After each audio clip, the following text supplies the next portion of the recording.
چل رہی ہے فی الحال، لہذا کہ جلا ڈالی تھی تم نے کشتیاں اندلس کے ساحل پر، کہ جلا ڈالی تھی تم نے کشتیاں اندلس کے ساحل پر، مسلمان پھر وہی تاریخ دہرانے کا وقت آیا ہے، کہ جلا ڈالی تھی تم نے کشتیاں اندلس کے ساحل پر، مسلمان پھر وہی تاریخ دہرانے کا وقت آیا ہے، اور جہاں سے 313 چلے تھے تم اے مسلمانوں، اور جہاں سے 313 چلے تھے تم اے مسلمانوں، پھر انہی ماضی کی راہوں پر پلٹ جانے کا وقت آیا ہے۔ آئیے انہی ماضی کی راہوں پر پلٹنے کی کوشش کرتے ہیں، جیسا کہ آپ سے وعدہ کیا گیا تھا کہ ہمارے بیچ ہم سب کے بڑے، ہم سب کے محسن کرم فرما حضرت اقدس حضرت مولانا مفتی محمد آصف صاحب محمودی تشریف رکھتے ہیں۔ میں حضرت والا کو ان 4 پنکتیوں کے ساتھ دعوت اسٹیج دیتا ہوں کہ تیری یکتائی ہر ایک رنگ میں چھائی ہے، کہ تیری یکتائی ہر ایک رنگ میں چھائی ہے، تیرے جلووں کی یہ تماشائی ہے، کہ تیری یکتائی ہر ایک رنگ میں چھائی ہے، تیرے جلووں کی یہ تماشائی ہے۔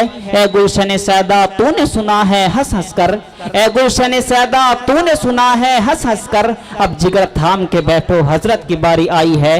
میں نہایت ہی ادب و احترام کے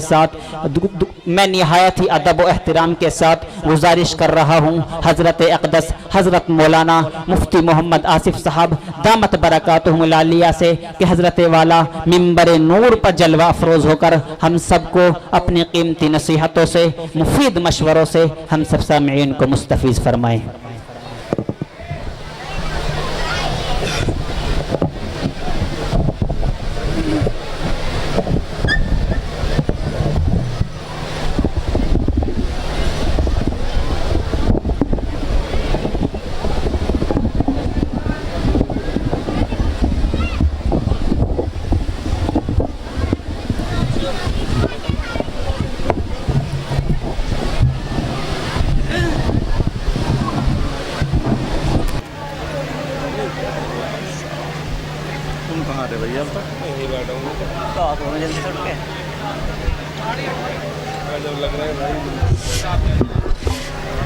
جیسا کہ میں نے ابھی بتلایا تھا کہ جن حضرات کی بائک راستوں میں کھڑی ہوئی ہیں ان سے میری ادباً گزارش ہے کہ وہ اپنی بائکوں کو وہاں سے ہٹا لیں، اور جو نوجوان طبقہ یہاں پر کھڑا ہوا ہے ان سے میری درخواست ہے کہ حضرت والا تشریف لا چکے ہیں، ان کے استقبال کے لیے وہاں پر کھڑے ہو جائیں۔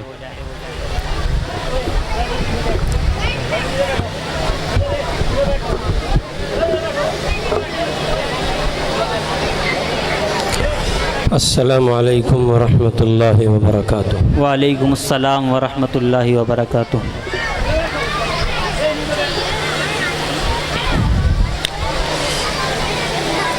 مجھ سے قبل 2 بڑے عالم دین، ایک حضرت مولانا دلشاد صاحب قاسمی امام و خطیب مسجد خلیل اللہ دہلی، اور ایک آپ کے ہر دل عزیز امام و خطیب مفتی شاہد صاحب قاسمی دامت برکاتہم، ان حضرات کو آپ نے سنا، اور یہ لوگ تفصیلی گفتگو کر چکے ہیں، اور ہم سب کے بڑے محسن الملہ حضرت مولانا عبداللہ صاحب مغیثی دامت برکاتہم بھی تشریف لا چکے ہیں تقریباً، اور جلسہ اپنی آخری کڑیوں کی طرف اور آخری گھڑیوں کی طرف ہے۔ آپ حضرات جس نوابی انداز میں پاؤں پھیلا کے بیٹھے ہیں اس سے اندازہ یہ ہو رہا ہے کہ آپ پک چکے ہیں، جلسہ سن کے تھک گئے ہیں۔ ہمارے ارباب جلسہ کو بھی ابھی یہ مرض ہو گیا ہے کہ وہ اتنا لمبا چلاتے ہیں، آدمی سڑ جاتا ہے جلسہ سنتے سنتے، اور ہم اور آپ بھی اتنے بیزار آ چکے ہیں کہ سناؤ میاں کہاں تک سناؤ گے، تم سناؤ، خالی سننا ہی تو ہے، کرنا تو کچھ ہے نہیں۔ تو اب اگر یہی روش ہے تو میں اپنی خیر مناؤں، جان بچاؤں، روٹی بھی کھا چکا، چائے بھی پی چکا، اور بعافیت سلامتی واپس گاڑی میں بیٹھ کے چلا بھی جاؤں گا۔ اور اگر آپ یہ ارادہ کر رہے ہیں یا رکھتے ہیں کسی بھی درجے میں چونکہ نہ تو ہمارے اندر کوئی بیٹری لگی ہے جو گرم ہوگی، نہ کوئی انجن ہے، اور نہ ہمیں بیان کرنے کا شوق ہے بلا کسی تکلف تردد کے۔ ہم آپ سے 10 منٹ چاہتے ہیں یکسوئی کے، مگر وہ 10 منٹ آپ اللہ رسول کی بات کو توجہ اور طالب کی حیثیت سے سنیں تو ہم کچھ کہیں گے، ورنہ آپ نے بہت سن لیا اور سنانے والوں نے سنا دیا۔ مجھے تعجب ہے ان پہ، یہ 2 بیشتر خطیب جو خطاب کر کے گئے، مجھے تعجب ہے ان پہ، کتنے بڑے ظرف کے لوگ ہیں کہ ایسے نوابوں کو بیان سنا کے چلے گئے جو پاؤں پھیلا کے بیٹھے ہیں، رؤسا کے انداز میں، شاہ جہاں کی اولاد ہیں سارے۔ یہ پاؤں سکوڑ لیجئے، ذرا سیدھے بیٹھیے، آگے کو آئیے۔ حضرت مولانا عبداللہ صاحب جیسا آدمی آپ کی بستی پہ آئے اور اتنے بے ڈھنگے انداز میں جلسہ سنا جائے گا، انتہائی غیر مناسب بات ہے۔ آئیں ذرا آگے کو ہو، تھوڑے سے اللہ کے واسطے آگے کو ہو، سنجیدگی کے ساتھ ماحول فراہم کریں۔ اور یہ بچے، اے بٹیا چپ ہو جائیں، آپ بس خاموش ہو جائیں، بالکل درود شریف پڑھ لیں۔ اللہم صلی علی سیدنا محمد وعلی آل سیدنا محمد وبارک وسلم۔ الحمد للہ رب العالمین وبہ نستعین والصلاة والسلام علی رسولہ الکریم، اما بعد، اعوذ باللہ من الشیطان الرجیم، بسم اللہ الرحمن الرحیم، الف لام میم، احسب الناس ان يتركوا ان يقولوا آمنا وهم لا يفتنون ولقد فتنا الذين من قبلهم فليعلمن الله الذين صدقوا وليعلمن الكاذبين، صدق اللہ العظیم۔ انتہائی عزتوں اور احترام کے قابل اسٹیج پر تشریف فرما معزز و مقتدر علماء، واجب الاحترام سامعین، پس پردہ تشریف فرما مائیں بہنیں بچیاں، آپ دھولڑی کے غیور مسلمان ہیں۔ اس وقت ہندوستان کا بدلتا ہوا سیاسی منظرنامہ ہمیں ہمارے آنے والے کل کی دہائی دے رہا ہے۔ آج کا ہندوستان 2014 کے بعد کا ہندوستان ہے۔ آج کا ہندوستان آنے والے کل میں جو کچھ حالات درپیش ہو سکتے ہیں اور جن مسائل سے ہندوستان کی زمین پر بسنے والے مسلمانوں کو دوچار ہونا پڑ سکتا ہے، ان مسائل اور ان حالات اور ان خدشات کا پیش خیمہ آج کا سیاسی منظرنامہ اور ملک کی موجودہ صورتحال ہے۔ ایسے میں اگر ہندوستان کا مسلمان یہ تصور کرتا ہے کہ وہ محض مسلمان ہونے کی بنیاد پر عبداللہ، عبدالرشید، ہارون، مسعود، سمیہ، عائشہ، فاطمہ، کلثوم، ان اسلامی ناموں کو رکھ لینے کی بنیاد پر آنے والے کل کا مقابلہ کر سکے گا اور اپنے آنے والے مستقبل کو روشن بنا سکے گا تو سوائے بھول بھلائیوں کے سفر کے کچھ اور نہیں ہو رہا ہے۔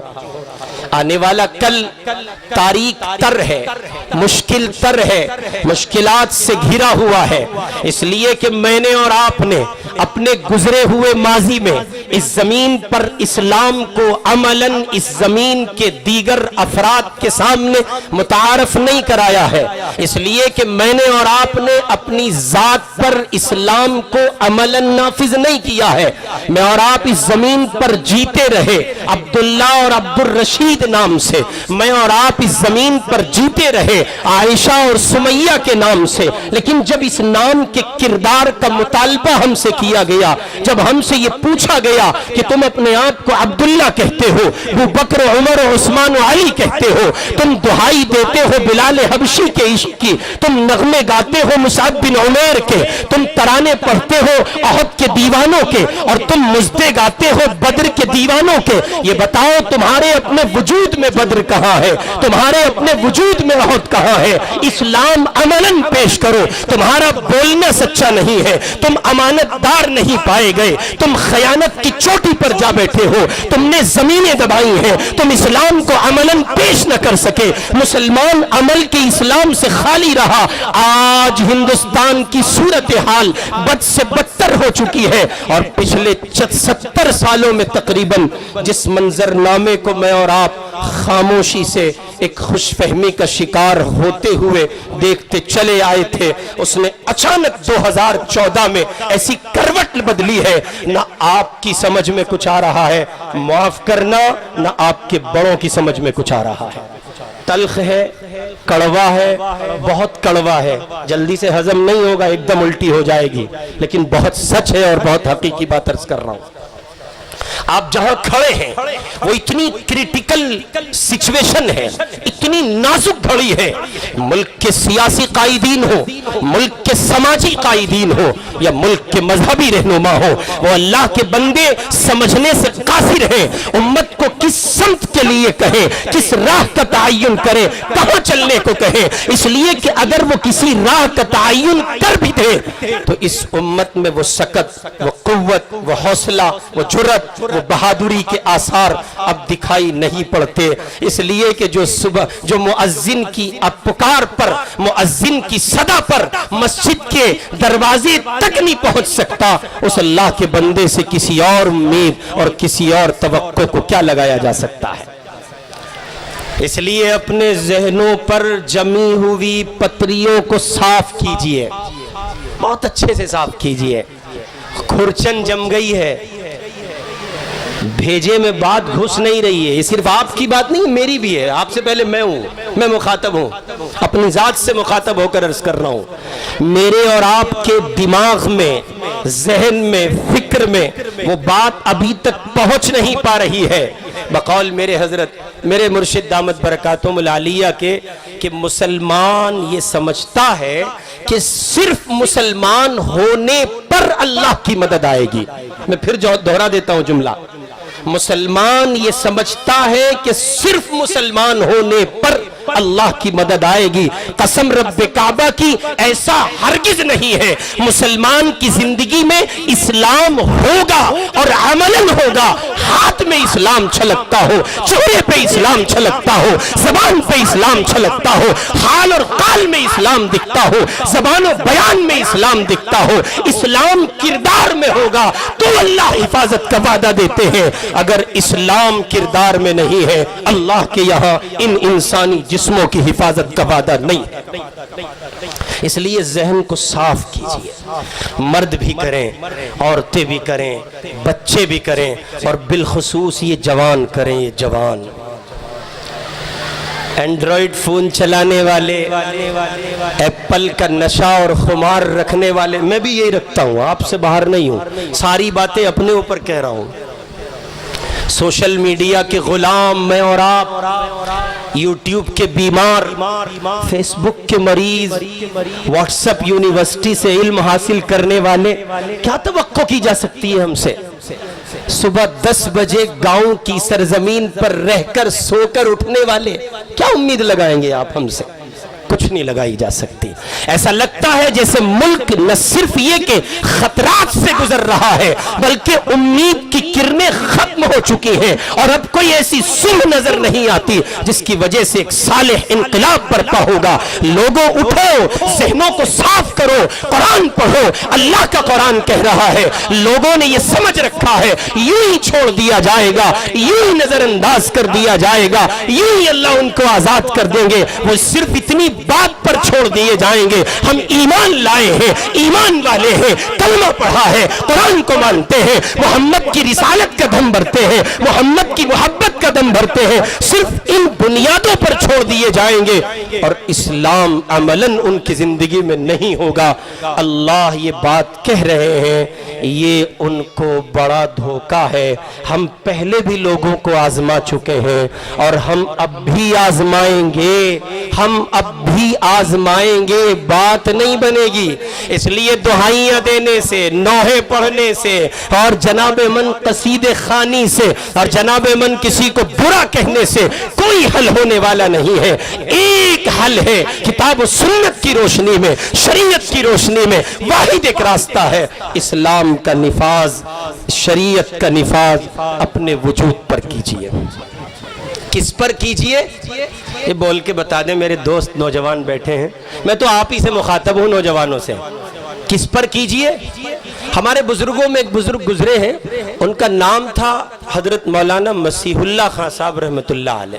تقریر تو ہو چکی, میں تو آپ سے بات کرنا آیا ہوں. بہت شاندار گفتگو ہوئی ہے مجھ سے پہلے دو, حضرت مولانا دلشاد صاحب اور مفتی شاہد صاحب کی مفصل گفتگو تھی. میں تو بڑبڑاہٹ ہے, اپنا درد آپ تک رکھ رہا ہوں, ہو سکتا ہے آپ کے سمجھ میں آ جاوے. حضرت جلال آبادی رحمۃ اللہ علیہ, مولانا مسیح اللہ خان صاحب, ان کے پاس ایک نوجوان آیا, کہنے لگا جی حضرت اسلامی حکومت کب کو آوے گی؟ سب کا سوال ہے نا, آپ کا بھی ہے یا نہیں ہے؟ جی بتا دو. دھولڑی کا آم بہت مشہور ہوتا ہے, ہم لوگ یہاں آم ہی کی دعوت میں ایک مرتبہ پہلے حضرت مفتی شاہد صاحب کے دسترخوان کی زینت بنے تھے. آج جب پتہ لگا کہ دھولڑی جا رہے ہیں تو خوشی ہوئی.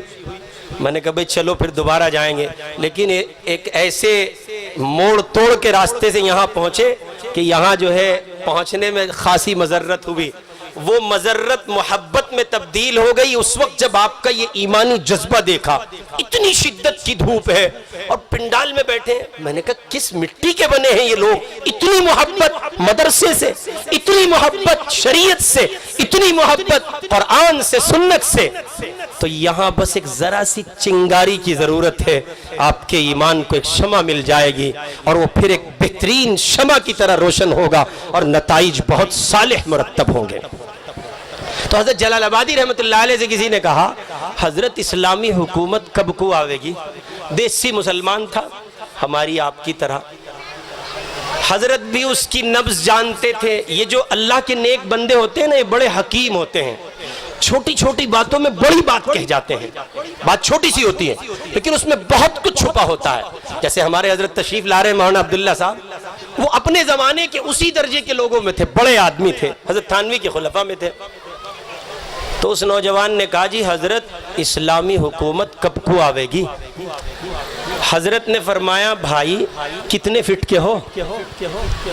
سوال کیا ہے اور جواب کتنے فٹ کے ہو؟ تو اس نے اپنا فٹ بتایا, 5 فٹ اتنے انچ کا, اور یہ جو اس نے بتایا. تو حضرت نے بڑی پیاری بات کہی, میرا آپ کا اور ہندوستان کے ایک ایک مسلمان کا موجودہ صورتحال میں جو شکوہ ہے, جو سوال ہے, وہ جواب اس میں چھپا ہے. وہ کہنے لگا کہ حضرت میں 5 فٹ اور اتنے انچ کا ہوں. حضرت نے فرمایا بابو پہلے اپنے اس 5 فٹے جسم پر اسلامی حکومت نافذ کر لو, اللہ اس ملک میں اسلامی حکومت نافذ کر دے گا. پلے پڑی نہیں پڑی کچھ تو ایسے بیٹھے جو قبرستان میں بیٹھے, کچھ کہہ دو, کچھ کہو تو بھائی, اللہ اکبر کہو, جزاک اللہ کہو, کچھ تو کہو جی. اس 5 فٹے وجود پر یہ جو وجود ہے نا, اصل میں سارا مسئلہ یہ ہے. شیخ الاسلام حضرت مولانا تقی صاحب عثمانی دامت برکاتہم, جو اس وقت علماء دیوبند کے ترجمان ہیں, پاکستان کی سرزمین پر وفاق مدارس العربیہ پاکستان کے صدر ہیں, اور حضرت مفتی شفیع صاحب کے جانشین ہیں, عظیم ترین انسان ہے شیخ الاسلام مولانا تقی صاحب عثمانی دامت برکاتہم. وہ یہ کہتے ہیں اس وقت امت مسلمہ میں فساد کی ایک بنیادی وجہ یہ ہے کہ امت میں بسنے والے افراد اپنی ذات کو چھوڑ کر دوسروں کی اصلاح میں لگے ہوئے ہیں. یہ بڑا مرض ہے ہمارا. اب میں اس کی مثال دے دیتا ہوں آپ کو. مثلا ابا جی سے ملو آپ, ابا جی سے, یہ جتنے ابا جی ہیں 40 پلس ابا جی سے, اس سے نیچے نہیں, چونکہ 40 پلس ابا جی جو ہوتے ہیں انہی کی اولاد بڑی ہوتی ہے. جو اس سے نیچے کے ابا جی ان کے بچے عام طور پہ چھوٹے ہوتے ہیں. ہمارے یہاں نکاح اتنی تاخیر سے ہوتا ہے. تو 40 پلس ابا جی سے ملو آپ, ان سے پوچھو کیا حال ہے؟ حضرت اولاد نے بہت دکھی کر رکھا ہے. نہیں ایسا بول کے بتاؤ بھائی, ایسا ہے کہ نہیں ہے؟ اب ملو آپ 40 پلس امی جی سے, تو تو امی سے ملو اور چاچی ٹھیک ہو، خالہ ٹھیک ہو، ہاں بھیا ٹھیک ہے، بس یہ ہے نا یہ سعود یہ کسی طرح سدھر جاوے، بڑا ناک میں دم کر رکھا۔ اب آپ آ جاؤ 15 سے یعنی 15 سے لے کے 30 تک کے بچوں میں، ہاں بھائی مسعود کیا حال ہے یار، ابا نے بڑا پریشان کر رکھا بھائی، زندگی جہنم بنا رکھی، آواز ایسی گالیاں دیتے ہیں کیا بتاؤں۔ نصیحت کرتے ہوئے نوجوانوں کو ڈر لگتا ہے کہیں وہ یہ نہ کہہ دے کہ آپ کو میرے باپ کی بدزبانی کا علم نہیں ہے، میرا باپ جتنا بدزبان ہے اگر میری جگہ آپ اس کی اولاد ہوتے تو شاید آپ بھی باغی ہو گئے ہوتے۔ ڈر لگتا ہے نوجوانوں کو نصیحت کرتے ہوئے۔ بچوں سے ملو، ماں باپ کی فرما برداری کرو، اجی حضرت فرما برداری تو کر لیں، باقی آپ ابا جی کو جانتے نہیں۔ اب ملو آپ شوہروں سے، ہسبینڈ سے، وائف کے husband, my wife my life یہ چل رہا ہے آج کل، ہونا بھی چاہیے لیکن اس درجے میں نہیں کہ ماں باپ کو پورے طور پر فراموش کر دیں آپ۔ تو وہ شوہروں سے ملو، شوہروں سے پوچھو کیا حال چال ہے، سب خیریت ہیں، ہاں بھائی حالات تو سب ٹھیک ہیں، مسئلہ کوئی نہیں، باقی یار نکاح اس لیے کرا تھا زندگی میں کچھ سکون ہوگا، جہنم بن گئی زندگی، مشکلیں ہیں، اچھی مصیبت آئی۔ یوں کہہ رہے تھے نکاح سے پہلے رابعہ بصریہ کی چھوٹی بہن ہے، تہجد نہیں چھوڑتی، اور نکاح کے بعد منظرنامہ الٹا ہے۔ اب آپ ملو اس رابعہ سے جس کا بھی ذکر چل رہا ہے، اس سے پوچھو کیا حال ہے بیٹی، بہن، بچی جو بھی ہو، وہ کہے گی، یا اس کی ماں سے ملو، ماں سے ملو گے تو تبصرہ زیادہ لذیذ ہے، پر لطف ہے، معنی خیز ہے۔ یا سسر سے ملو، ان سے پوچھو جی کیا حال چال ہے، وہ لونڈیا دھولڑی میں بھی آئی تھی، کیا کنڈیشن ہے، اجی حضرت داماد تو بہت اچھا، باقی ساس سسر تو ایک نمبر کے جلات پھنسے، لونڈیا کا جینا حرام کر رکھا۔ یہ ریئل لائف عرض کر رہا ہوں، گراؤنڈ پہ ہوں میں، اس وقت فضا میں نہیں ہوں، گراؤنڈ پہ بات کر رہا ہوں۔ اب سوال یہ ہے کہ باپ خوش نہیں ہے، اولاد نافرمانی کرتی ہے، شوہر خوش نہیں ہے، بیوی نافرمانی کرتی ہے، بیوی کی عدالت میں جاؤ تو شوہر کے لیے شاکی ہے، اولاد کی عدالت میں پہنچو ماں باپ کے لیے شاکی ہے، چھوٹوں کے پاس جاؤ بڑوں کا شکوہ کرتے ہیں، بڑوں کے پاس جاؤ چھوٹوں کا شکوہ کرتے ہیں، عوام سے ملو خواص کا رونا روتی ہے، خواص سے ملو عوام کا رونا روتی ہے، ہر ایک بندہ دوسرے کو کہتا ہے اس زمین پر ڈھونڈنے سے کوئی نہیں ملتا جو یہ کہتا ہوا دکھتا ہو، اللہ کی قسم اس فساد کا سبب میں ہوں، میں بگڑ گیا تو حالات بگڑے۔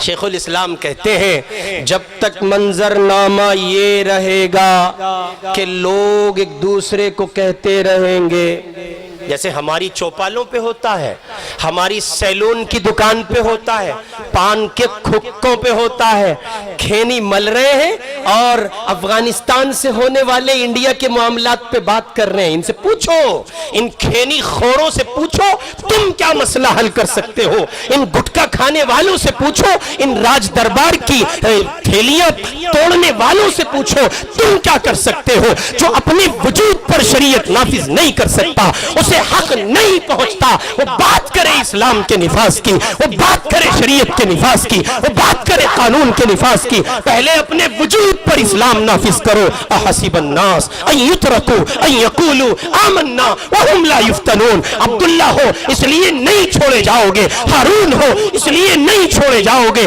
سمیہ ہو، کلثوم ہو، جویریہ ہو، عائشہ ہو، سیدہ ہو، اس لیے نہیں بخشے جاؤ گے۔ اگر اسلام دکھے گا تو بخشے جاؤ گے، وجود پر اسلام نافذ کرو۔ ہاں تمہارے ظاہر پر اسلام دکھنا چاہیے، مسجدوں کو آباد کرو، زبان کو سچائی کا زیور بنا لو، زینت بنا لو۔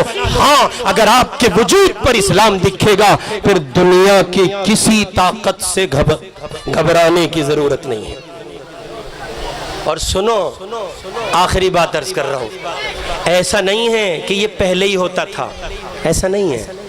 یہ جو ہم آپ سے کہہ رہے ہیں نا کہ اسلام نافذ کر لو، اس دور میں بھی وہی ہوگا جو وہاں ہوا تھا۔ کہاں؟ حجی بتا دو کہاں؟ وہاں بدر میں۔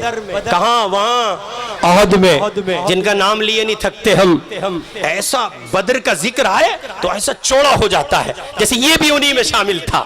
ایسے نہیں میاں، بدری اصحاب کی قربانیاں دیکھو، وہ ہیں، ادھر مصطفیٰ کی آواز نکلی ہے، زبان رسالت سے کچھ نکلا ہے، ادھر اصحاب بدر سر من تن دھن کی بازی لگانے کے لیے تیار کھڑے ہیں۔ ایسے تھوڑا ہی ہوتا ہے۔ آپ کو تو چونکہ جنت مل گئی، ابھی ہمارے حضرت مولانا دلشاد صاحب دامت برکاتہم دلا کے گئے ہیں، اور آپ نے بھی چندہ دے دیا ہے، 5 لاکھ روپے سن رہے تھے، ہو گئے؟ کم ہوا ہاں بہرحال، تو 2-4 لاکھ روپے جو بھی دیے ہوں گے آپ نے، تو میرے حساب سے تو بخشے بخشائے اٹھو گے آپ۔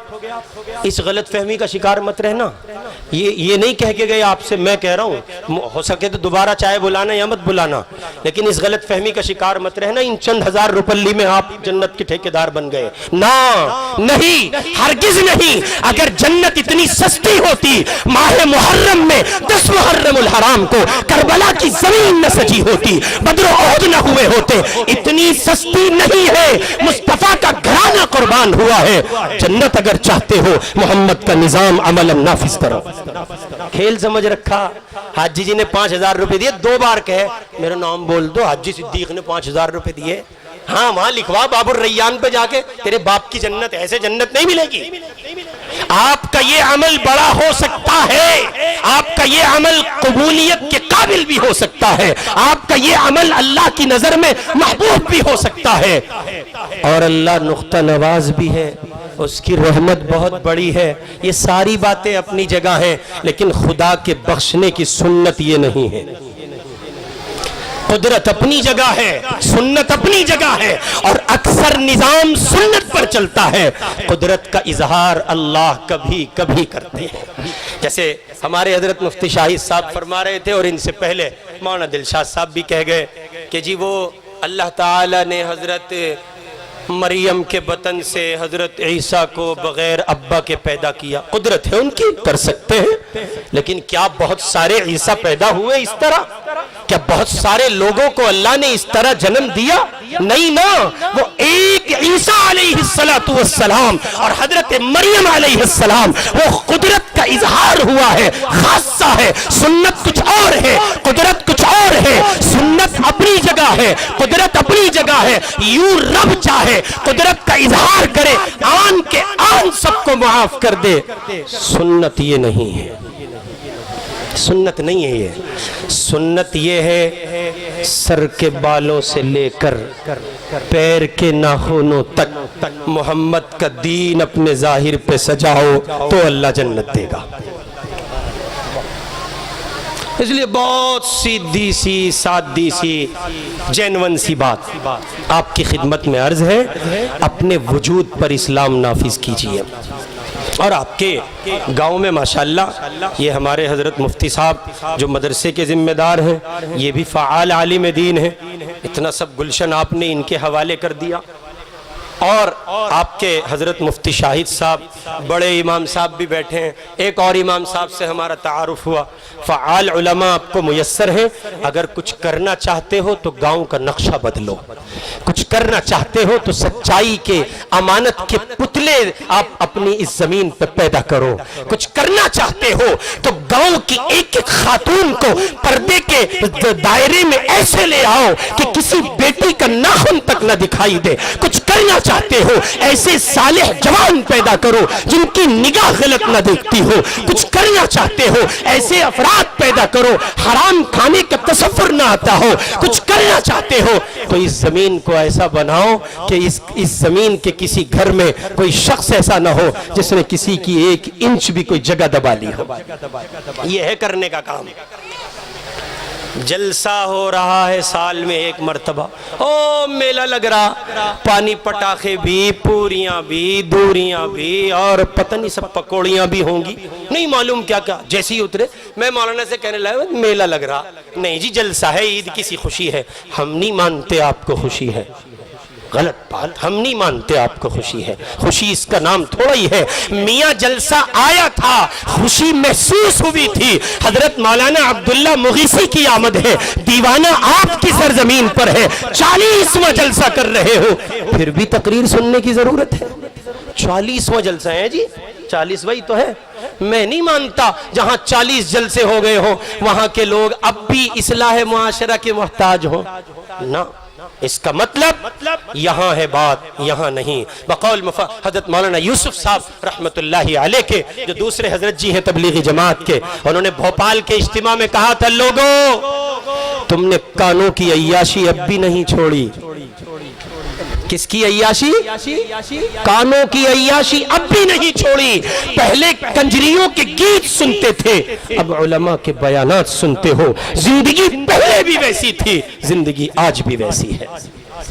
تبدیلی آنی چاہیے تھی کہ نہیں آنی چاہیے تھی؟ انقلاب ہونا تھا نا. اللہ اور اس کے رسول کی بات کانوں میں گئی ہے، لیکن ویسا کچھ نہیں ہے. یوٹیوب کی دنیا بڑی پڑی ہے. اور میں اکثر اپنے میرے خاص مجمع کے احباب جو ہیں، میں ان سے کہا کرتا ہوں کہ ذکر فإن الذکرى تنفع المؤمنین. قرآن نے کہا یہ مذاکرہ نفع دیتا ہے، اس میں کوئی شک نہیں. تقریر سے فائدہ ہوتا ہے، اس میں کوئی شک نہیں.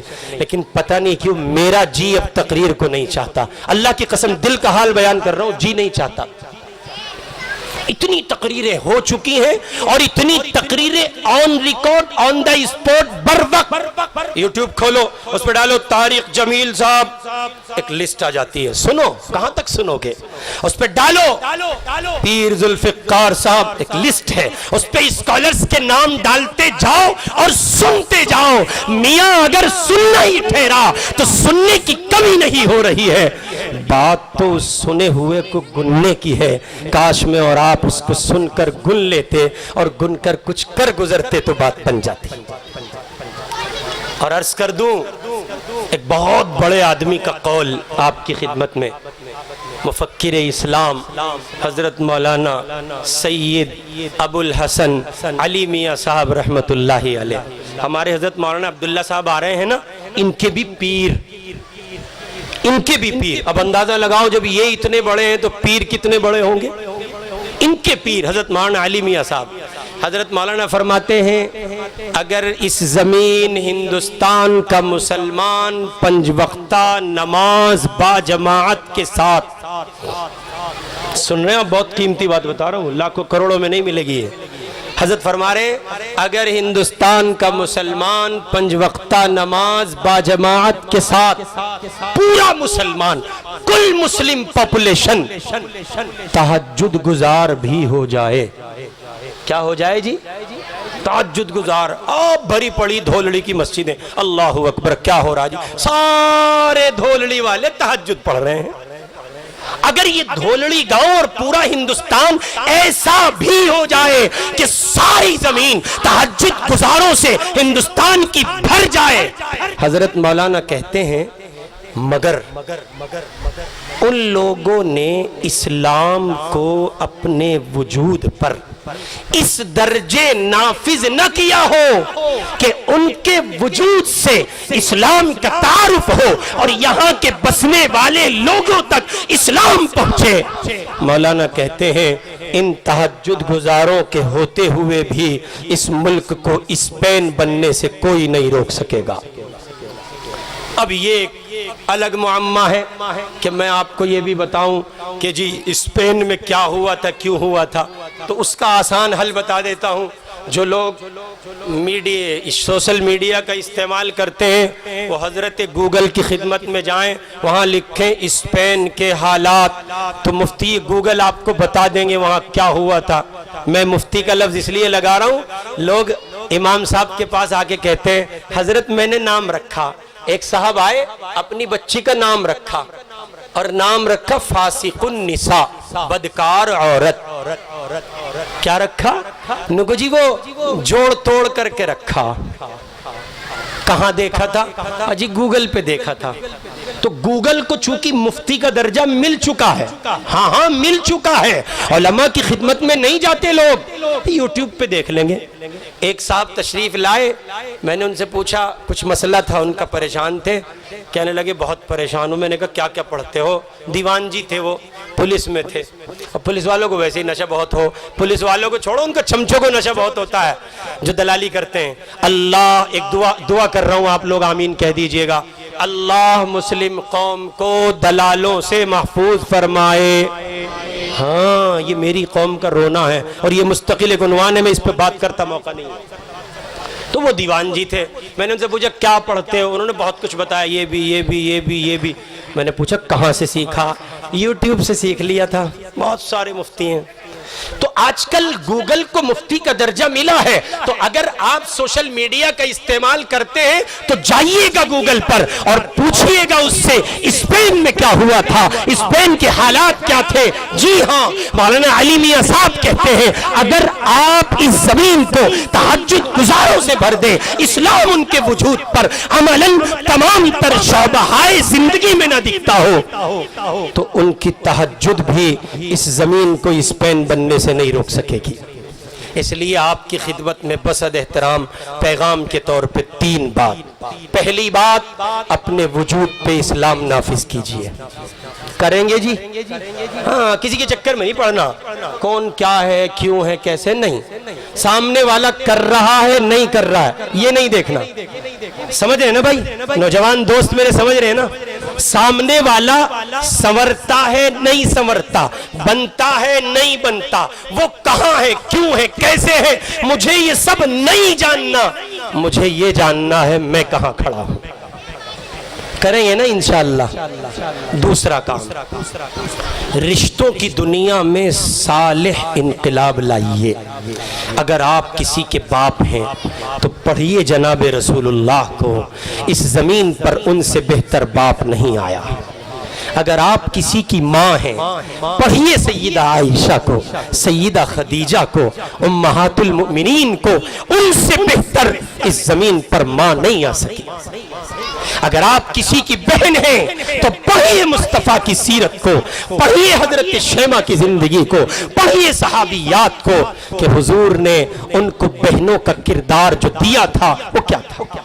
اگر آپ کسی کی بیٹی ہیں تو پڑھیے فاطمہ کو، بنت محمد کو صلی اللہ علیہ وسلم۔ آپ کسی کے بیٹے ہیں تو پڑھیے جناب رسول اللہ کو، اس سورج نے ان سے پیارا بیٹا اس زمین پر نہیں دیکھا۔ اور سیرت پڑھتے جائیے، جس رشتے کے آپ حامل ہیں۔ عامتاً آدمی 4 رشتے اپنے اندر رکھتا ہے، مرد ہے تو کسی کا باپ ہے، بھائی ہے، بیٹا ہے، اور شوہر ہے۔ اگر آپ کسی کے شوہر ہیں، آپ کو اللہ تعالیٰ نے شریک حیات عطا کی ہے، تو جناب رسول اللہ کا کردار پڑھیے۔ کسی کی بیٹی کو تشدد کا، ظلم کا، ستم کا نشانہ نہ بنائیے، پڑھیے حضور کو، اس زمین نے ان سے پیارا شوہر نہیں دیکھا۔ اور میں اب براہ راست مخاطب ہوں خواتین سے، ماؤں سے، بہنوں سے، بچیوں سے، بیٹیوں سے، اور صرف اتنی سی گزارش کر رہا ہوں کہ تم پر منحصر ہے اس سماج کا بننا اور بگڑنا۔ تم نہیں بدلو گی، یہ سماج نہیں بدلے گا۔ تم بدل گئی، ایک ماں اپنی فکر بدل ڈالے، ایک بہن اپنی سوچ بدل ڈالے، ایک بیوی اپنا نظریہ بدل ڈالے، زاویہ تبدیل کر لے، اور ایک بیٹی یہ سوچ لے کہ وہ اپنے آپ کو مٹا تو سکتی ہے، اپنے باپ کی آبرو کو داؤ پر نہیں لگائے گی۔ اللہ کی قسم، جب ایک عورت اس کردار کے ساتھ اس زمین پر پردے کی چادر میں لپٹ کر اور اس کے لباس میں ملبوس ہو کر حیا اور پاک دامنی کی راہ پر چل کر عفت کا زیور پہن کر زندگی گزارے گی، آپ یقین مانیں ملک کا، میرا، آپ کا، سماج کا منظر نامہ ہی کچھ اور ہوگا۔ مگر یاد رکھیے، پھر پہلی بات پر لوٹ آتا ہوں، یہ سب کچھ ہوگا تب جب میں یہ سمجھوں کہ میں کہاں کھڑا ہوں۔ ابھی تک تو سارا مسئلہ یہ ہے کہ فلاں نے مسئلہ خراب کیا ہے۔ اور تیسری اور آخری بات، آپ کے پاس جو اسلام کی دولت ہے، آپ کے پاس جو قرآن کی دولت ہے، آپ کے پاس جو شریعت کی دولت ہے، اس دولت کو اللہ کے ان بندوں تک جو مسلمان نہیں ہیں، ہندو ہیں، سکھ ہیں، عیسائی ہیں، دلت ہیں، جینی ہیں، پارسی ہیں، آدیواسی ہیں، اور ہزار قومیں یہاں بستی ہیں۔ اللہ کے بندوں، اسلام کی شمع لے کر اٹھو، اسلام کا چراغ لے کر اٹھو۔ وہ پیاسے ہیں، منتظر ہیں, دیوانوں کی طرح اس روشنی کی تلاش میں جگہ جگہ مارے مارے پھر رہے ہیں جہاں آ کر انہیں چین ملے گا, سکون ملے گا, قرار پا جائیں گے. وہ ان کی چوکھٹ پہ جاؤ, اسلام کی دولت سے, اسلام کی شمع سے ان کو روشن کرو, منور کرو, ان کو بتاؤ پیام انسانیت زندہ کرو, دعوت دین زندہ کرو, اسلام کا پیغام زندہ کرو, اور اللہ کے ان غیر مسلم بندوں تک اسلام کی وہ صحیح تصویر پہنچاؤ جو صحیح تصویر اسلام کی ہے, جس میں سچائی ہے, امانت ہے, پاک بازی ہے, عفت ہے, دیانت ہے, خیر خواہی ہے, محبت ہے, بھائی چارہ ہے, پیار ہے, بڑوں کی تعظیم ہے, چھوٹوں پر شفقت ہے, دھوکے سے پاک ہے, لعنت سے پاک ہے, سماج کی بے راہ روی سے وہ معاشرہ پاک ہے. اس صالح کردار کو ان لوگوں تک پہنچاؤ, اور پھر دیکھو وہ دن دور نہیں ہوگا جب مجھے اور آپ کو وہ صبح نظر آئے گی جو مکے سے ہجرت کے بعد مدینہ منورہ, جو یثرب تھا, صحابہ نے, محمد کے دیوانوں نے قدم رکھا تو یثرب مدینہ ہوا, محمد الرسول اللہ کے قدم پڑے تو نور علی نور ہو گیا, اور دنیا نے مدنی معاشرہ دیکھا, اور بالآخر یہ کہ اس مدنی معاشرے میں ہر ایک کے لیے وہ امن و سکون کی ایک عظیم جگہ اور مرکز قرار پایا. اس کے لیے بنیادی طور پر آپ اپنے اس مدرسے سے وابستہ ہوں. یہ آپ کا مدرسہ, آپ کا ادارہ مدرسہ مدینۃ العلوم. کتنے بچے حافظ ہوئے؟ 6 طلبہ جس نے آپ کو قرآن پاک کے حافظ عطا کیے ہیں. اللہ رب العزت والجلال اس ادارے کو کے فیض کو تا قیامت جاری و ساری فرمائے. آپ حضرات اپنی وسعت بھر اس سے پہلے بھی تعاون کر چکے ہیں. میں چندے کی دنیا کا آدمی نہیں ہوں, لیکن چونکہ میرے ذمے بھی یہ کام لگایا گیا ہے کہ میں بھی آپ کی خدمت میں گزارش کروں, تو میں صرف گزارش کروں گا, بار بار آپ سے نہیں کہوں گا کہ آپ جنت کے ٹھیکیدار ہیں, ہرگز نہیں کہوں گا, بلا تکلف کہہ رہا ہوں, نہیں کہوں گا. اپنی مرضی سے مدرسے کے کام کو سامنے رکھ کر, مدرسے کی فلاح و بہبود کو سامنے رکھ کر, ان حضرات کی محنت, ان 6 بچوں کے حافظ قرآن ہونے کی نسبت کو سامنے رکھ کر, ان سب چیزوں کو سامنے رکھ کر مجموعی لحاظ سے آپ اپنا تعاون پیش کریں. اللہ آپ کے دینے کو قبول فرمائیں گے. یہ ہمارے چچا جان میری برابر میں بیٹھے ہیں, انہوں نے 1000 روپے دیے ہیں, اللہ قبول فرمائے.